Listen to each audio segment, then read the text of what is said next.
Today we're going to talk about El Nino, what it is, how it works, and how it relates to California, why it is that people in California should care about El Nino, particularly this year. And some of you guys may have already heard about El Nino a little bit. It's been in the news a little bit. People are predicting that this year there's going to be a really strong El Nino, and there's been some talk about what the effects of that might be on the climate here, about the drought, and about how it might impact people. So first off, just what is El Nino? It's part of the ENSO cycle, which is the El Nino Southern Oscillation cycle. It does happen every year. We usually tend to think of it as happening in cycles, though, of 5 to 7 years, about. So those are the times where it gets really, really strong, and it's something that people actually notice and have to prepare for and think about a lot. Usually, that happens during the winter.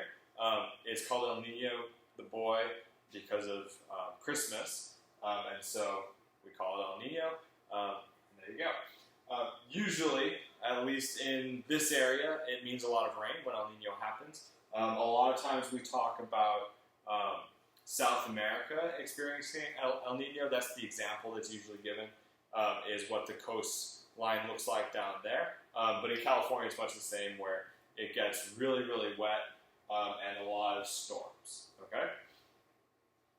So how it works, usually we've got trade winds going from east to west, coming from South America across to the Australia region, blowing across the Pacific towards the west. What that tends to do is push a lot of warm water at the equator over into the Indonesia, Asia area, and away from South America. And that actually leads to about a 1 meter or 3 foot difference in sea level from one side to the other of the Pacific. But so that means that there's usually warm water in that area of the world and cold water along the South American coast. Now, the reason that happens is because you've got really cold water deep down underneath the surface of the ocean. Above that is the warmer water.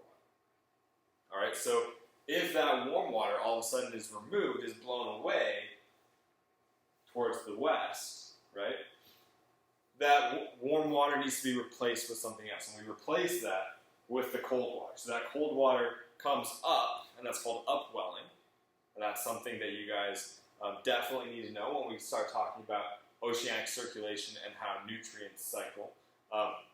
Upwelling is the process by which nutrients from underneath towards the bottom of the ocean, the ocean floor, come back up to the surface and become available to all the kelp forests and coral reefs and life towards the surface. Okay, so without upwelling along South America, we have a really hard time having a lot of life down there. Okay, so usually South America has really strong fisheries over here because of that upwelling, bringing all those nutrients up.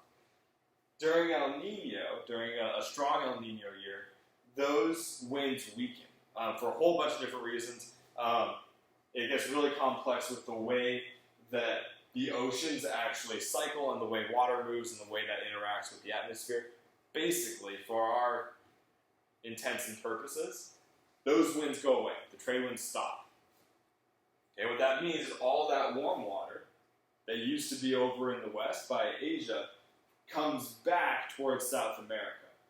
Okay, so not that it necessarily gets warmer towards South America, but all of that warm water is now distributed across the Pacific. And so you end up with much higher temperatures in South America than you normally would. Okay, so that does a couple of things. First, that shuts down the upwelling, right? All of a sudden those nutrients aren't coming up, not making their way to the surface, which means those fisheries there become a lot less productive. Fishermen in South America have a really hard time during strong El Nino seasons because there's just no nutrients there to help the fish survive. Okay, so it's way harder for them.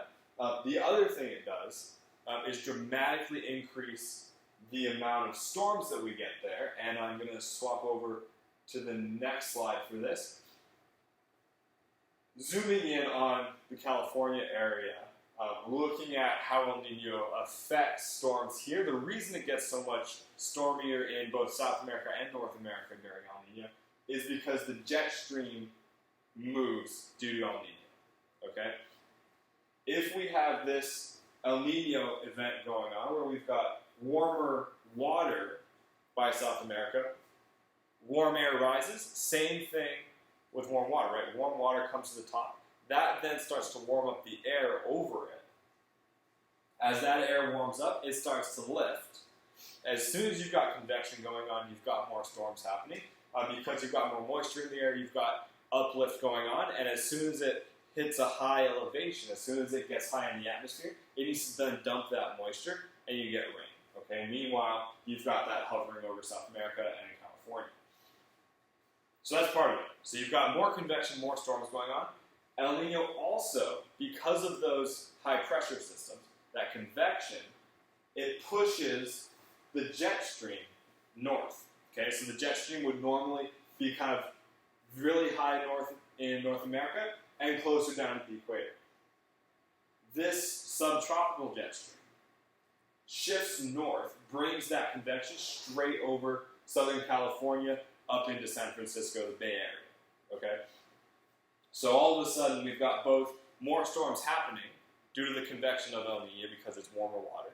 And we also have this change in the jet stream, which is going to put those storms on track to hit California rather than Mexico and further south. Okay, so those storms now are coming into California instead of somewhere else. All right? So that's the general idea there. There are some questions about if you have a super strong El Nino, what that's going to mean if you also have really warm weather going on further north. I'm not going to get into that too much because that starts to be a lot of like climatology and that sort of thing, not so much about El Nino, but those are some potentially complicating factors when you're talking about El Nino and what kind of predictions you can actually make for a particular season or a particular place. All right? What I'm going to do next, I'm going to show a short video about what people are talking about in terms of El Nino for California. And then we'll get to a few details there as well. So this is a short, I think it's about a 2-minute news clip from August earlier this summer. Okay? So we're going to watch that if we can. Nope, that didn't do it.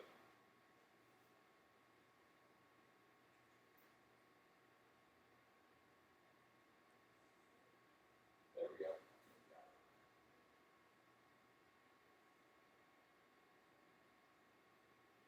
Forecasters are using the words Godzilla and mayhem to describe this year's El Nino. Hi there, I'm Virginia Cha. And I'm Preston Phillips in for Jason Martinez. The predictions are out for a wet fall and winter, but there's no guarantee that will do much for the drought. 10 News meteorologist Craig Guerrero just heard from government forecasters. Craig, even though they're predicting this strong El Nino, it doesn't necessarily mean we'll have one. Yeah, exactly, and that's what they're warning. They'll have a better idea come fall and winter. What they are saying is it's going to be a very wet year, though, and here's why. Let me show you this map. It's comparing El Nino in 1997 to this year's, and the reds that you see there are the sea surface temperatures, and right now, at this time, they're about 3.6 degrees above normal, and that's a pretty rare occasion that we get. We haven't seen that much in the last 60 years, really. A value that we've only recorded 3 times in the last 65 years. And that occurred during the 1972-73 episode, 1982-83, and then the 97-98 episode. All right, I know it predicts this will be one of the strongest El Ninos on record, and at this time it is stronger than it was back in 1997. And 1997 was the most powerful on record.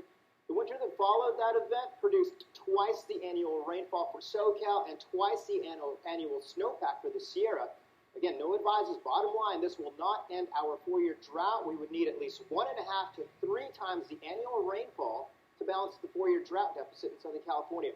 They do say be prepared for some flooding and mudslides, but again, there is no guarantee this will end our drought. I'll keep posting more updates on this on Twitter and Facebook and on 10 News. And Megan, there's a lot of talk out there about this 4-year drought. Of course, any rain is always welcome rain.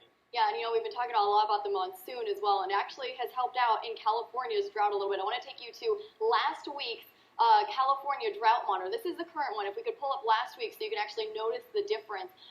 If you keep your eye on the southeastern portions of California, see all that bright yellow? All right, so they were starting to get into some things there that we don't need to talk about. But I think the main thing I would take from that is that, one, they're expecting a really strong El Nino this year, possibly as strong as the 1998 El Nino, which is one of the strongest El Ninos that we have recorded.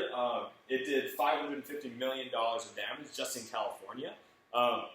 17 people died, not that many in the grand scheme of things, but still for a storm season that caused that many deaths is pretty severe. It also, and it's not up here, but it also killed off a lot of coral around the planet because the ocean was abnormally warm in certain areas. Okay, so it killed off a lot of coral, and it's something that scientists now look at and say, okay, if we have a lot of climate change going on, and if we can see that oceans are getting warmer, then they're really worried about coral. Okay, so coral is something we wonder about with El Nino also, and worry about with El Nino. Okay, the last thing they were getting into there was talking about the drought and how they're not actually expecting the drought to be broken by El Nino this year. Again, that's starting to get into some of the complicating factors that I mentioned earlier about warmer than usual ocean temperatures in the Arctic and that sort of thing. So I'm not going to get into that too much. We can talk about that later if you guys want. But it's not something that I'm going to cover now because it's not central to El Nino as a topic or something that's super easily understood. Okay, so we'll talk about that later if you guys want. But mostly, they're expecting this year El Nino to be the strongest since 1998. And so they're expecting a lot of rain, flooding, and snow this winter, even though it probably won't break the drought. Okay. Something interesting about this, there's a lot of debate about whether a really strong El Nino is better or worse for California than a pretty moderate El Nino. The idea here is a really strong El Nino would cause a few really strong storms, which would be damaging and do a lot of harm, versus if you had a more moderate El Nino, you might have less severe storms, but more of them. And so you might end up with a little bit less damage and more water. So there's some debate going on about which one of those would be better. Regardless, this year we're probably getting a pretty severe one, but as with all things weather-related, you never actually know. It is definitely possible that this might not happen. But scientists are pretty sure this year we're going to have a really strong El Nino. So that is about all that I've got about El Nino in California, why you should care. So are there any questions from you folks about what El Nino is, how it works, what's expected to happen in California this year, or really anything related to what I've just discussed here?